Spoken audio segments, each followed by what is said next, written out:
This is a story that's not much in the news at all. And I think it should be, frankly. I think it's a bigger story than most people are giving it credit for. Jerry and Ellen Gilland were married in 1969. That was just 2 years before Louise and I got married. They bounced around Florida for a few years, living in a couple of different cities, ended up in New Smyrna Beach, where they were living when Jerry got sick.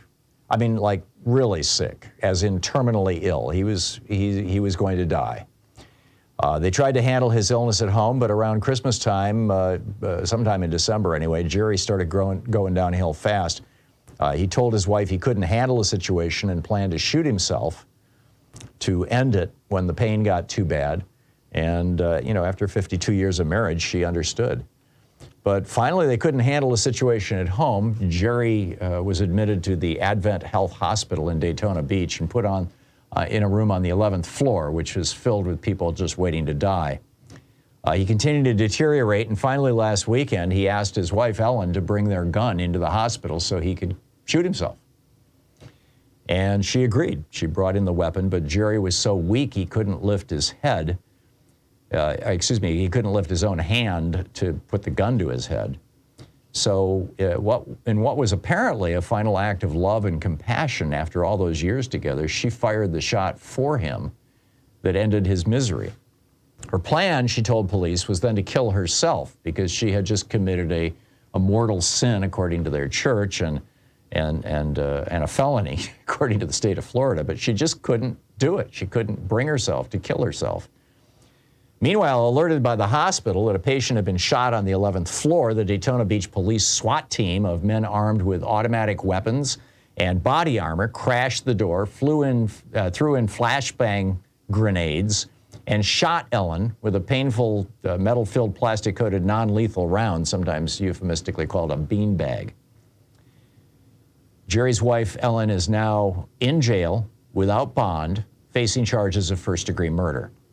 No husband, no family, no friends, alone, miserable, no doubt terrified, and in pain from being shot by the police. This is not how Americans should die.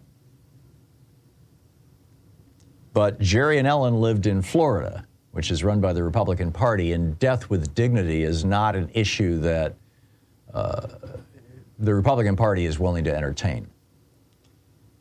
It's considered every bit as blasphemous in Florida as expanding Medicaid to provide health care to low-income people. Louise and I have talked about how we would deal with a crisis like Jerry and Ellen faced. The difference between them and us is that we live in Oregon, where the law allows my physician, with the concurrence of one other doctor, to prescribe a little bottle of orange-flavored barbiturates strong enough to put me to sleep, and then after about an hour, stop my heart and my breathing. It's the same way we have lovingly and tearfully said goodbye to at least a dozen cats and dogs over the last 50 years that Louise and I have been married. Dying on your own terms when you're miserable and in pain, and just a step short of that eternal portal seems, after all, to be the humane thing to do, the dignified thing to do, to leave life surrounded by friends and family. You know, the final act of a lifetime performance on this earthly plane conducted with quiet peace and calm resolve, without fear. Oregon was the first state to put into place death with dignity. In 1994, it was done by citizen initiative, by ballot initiative. That was challenged, and so they put the ballot initiative up again in 1997. The second time, it won by an even larger margin.